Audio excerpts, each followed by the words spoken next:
नमस्कार, मैं हूं आपके साथ अंजना और आप देख रहे हैं टीवी 10 न्यूज। आइए नजर डालते हैं आज की खबरों पर। नगर निगम मथुरा वृंदावन भले ही क्षेत्र में विकास संबंधी तमाम दावे कर रहा हो, लेकिन बावजूद इसके नगर निगम के एक पार्षद अपने वार्ड क्षेत्र में विकास कार्य न कराए जाने के साथ अन्य मांगों को लेकर नगर निगम कार्यालय में सांकेतिक धरने पर बैठ गए हैं। नगर निगम कार्यालय के बाहर उमस भरी गर्मी में धरने पर बैठे नगर निगम मथुरा वृंदावन के वार्ड संख्या 65 के पार्षद संतोष पाठक की माने तो नगर निगम में उनके वार्ड को लेकर दोहरा रवैया अपनाया जा रहा है। पार्षद संतोष पाठक ने आरोप लगाते हुए बताया कि उनके क्षेत्र में विगत काफी समय से विकास कार्य संपादित होने हैं, जिसे लेकर फाइल कार्यालय में लंबित पड़ी हैं, लेकिन फाइलों को पास नहीं किया जा रहा है। वहीं उन्होंने नगर निगम की बोर्ड बैठक को लेकर भी सवालिया निशान खड़ा किया है। देखिए, नगर निगम मथुरा वृंदावन में बहुत सी ऐसी अनियमितताएं हैं, बहुत सी चीज़ें उजागर भी नहीं कर सकता हूं, लेकिन एक ऐसी मजबूरी आन पड़ी है कि जिस तरीके से जनता ने हम पे विश्वास किया है, वो कार्य अगर क्षेत्र के नहीं हो पा रहे हैं, क्योंकि हमारा काम है जनता के लिए हित में जो भी काम है उनको टेंडर प्रक्रिया तक ले जाना। टेंडर प्रक्रिया तक ले जाने में हम पूरी मशक्क़त करते हैं। उसके बाद में टेंडर जब डलते ही नहीं हमारे क्षेत्रों के, तो पब्लिक हमसे जवाब मांगती है कि आप तो कह रहे थे कि ये क्षेत्र का काम जो है निकल ही आया है और अब ये काम होने वाला है। तो जब काम नहीं होता है, बहुत लंबा समय खिंच जाता है, तो परेशानी हमको होती है और जवाबदेही तो हमारी ही बनती है। तो विकास की जो गंगा बहाए जाने की दावे किए जा रहे हैं, सब झूठे हैं, सब खोखले दावे हैं।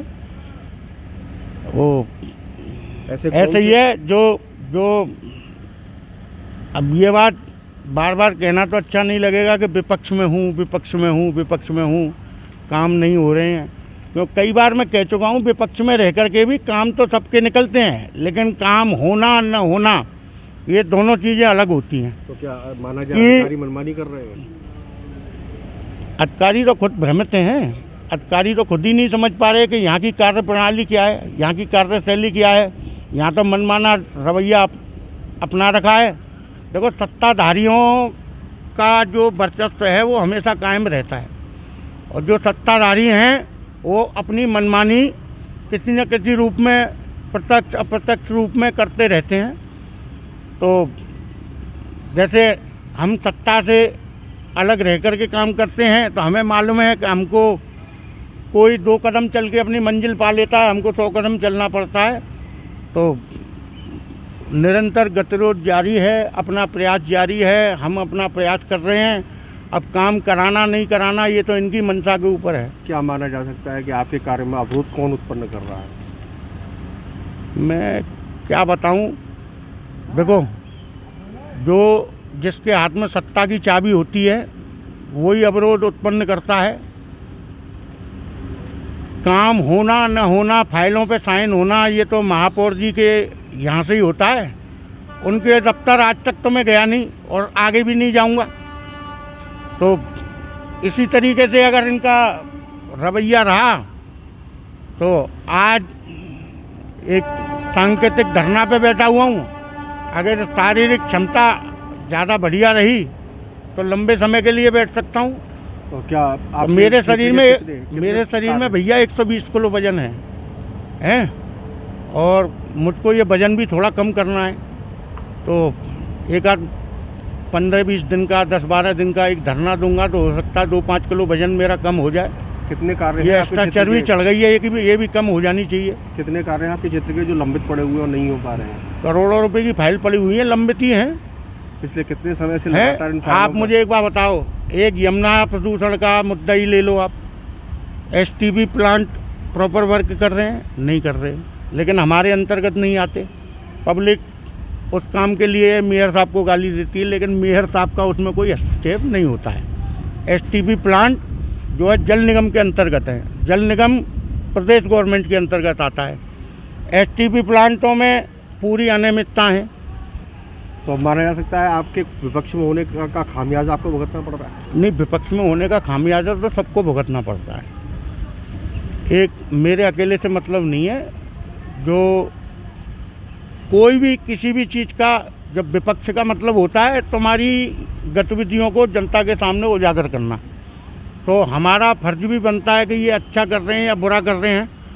आपने कहावत पढ़ी होगी, निंदक नियर राखी है, तो हम तो निंदक हैं। इनके पास में ये हमको रखना ही नहीं चाहते। इनके अंदर क्या कमी है, इनको उन कमियों का आईना कोई दिखाने वाला हो वो इनको पसंद नहीं है। इनकी कार्यशैली तो आपने देखी रखी है। यहाँ तो हिटलरशाही राज्य चल रहा है।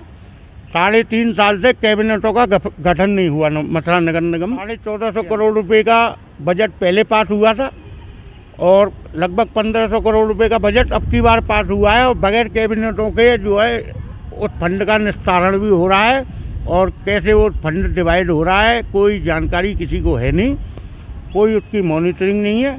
तो ये ढुलमुल रवैया कब तक रहेगा? कोई, मैं तो नगर निगम मथुरा वृंदावन में कोई जो बुद्धिजीवी वर्ग के लोग हैं उन लोगों को जो है इस चीज़ को संज्ञान में लेना चाहिए, और एक हाई कोर्ट में PIL दाखिल तो कम से कम मथुरा नगर निगम की जनता के लिए, मेरा कोई उसमें व्यक्तिगत स्वार्थ नहीं है, लेकिन कम से कम ये जानकारी तो ली जाए कि बगैर कैबिनेटों के नगर निगम एक्ट में क्या इस तरीके से जो काम हो रहे हैं वो काम हो सकते हैं क्या? तो कब तक बैठे रहेंगे आप यहाँ? जब तक ईश्वर शक्ति देगा जब तक बैठेंगे। कोई अधिकारियों ने आपसे संपर्क करने का प्रयास किया इस दौरान? नहीं, अभी तो जो है सहायक नगर आयुक्त और अपर नगर आयुक्त साहब के फ़ोन आए थे, लेकिन मैंने कहा साहब ये काम जो है थोड़ी देर हो जाने दो। क्यों, देखो कोई नूरा कुश्ती नहीं है, लेकिन मेरा अधिकारियों से अच्छा संपर्क है, सब मेरे फेवर की बात करते हैं, कोई मेरा दुश्मन नहीं है, किसी का विरोध मैं नहीं कर रहा हूँ, लेकिन जो कार्य प्रक्रिया है, जो जिस तरीके से कार्य होने चाहिए उस तरीके से कार्य नहीं हो रहे, तो इसके लिए विरोध करके मैं यहाँ आके बैठ गया हूँ। बाकी और कोई रीज़न नहीं है, और कोई राजनीतिक स्टंटबाजी नहीं है, कोई पार्टी का झंडे के नीचे नहीं बैठा हुआ हूँ। मैं तो राष्ट्रीय ध्वज के नीचे बैठा हूँ एक सामान्य नागरिक की तरह, और अपने क्षेत्र की जनता का प्रतिनिधित्व करता हूँ। इसके लिए हमारे क्षेत्र में जो होने वाली समस्याएं हैं उनको लेकर के बैठा हुआ हूँ। तो पब्लिक की जिम्मेदारी, पब्लिक ने हमें जिम्मेदारी दी है तो जिम्मेदारी भी हमारी बनती है, और अगर जिस तरीके से हमने प्रयास किए, सब दरवाजे खटखटाए, काम नहीं हो रहे, तो एक यही लास्ट रास्ता बचा है, तो इस पे आगे बैठ गए साहब। अब तक के लिए बस इतना ही, फिर मिलते हैं अन्य खबरों के साथ। मुझे दीजिए इजाजत। अपने आसपास की खबरों को देखने और हमारे साथ जुड़ने के लिए हमारी खबरों को लाइक करें, कमेंट करें, चैनल को सब्सक्राइब करें, हमारे फेसबुक पेज को फॉलो अवश्य करें। धन्यवाद।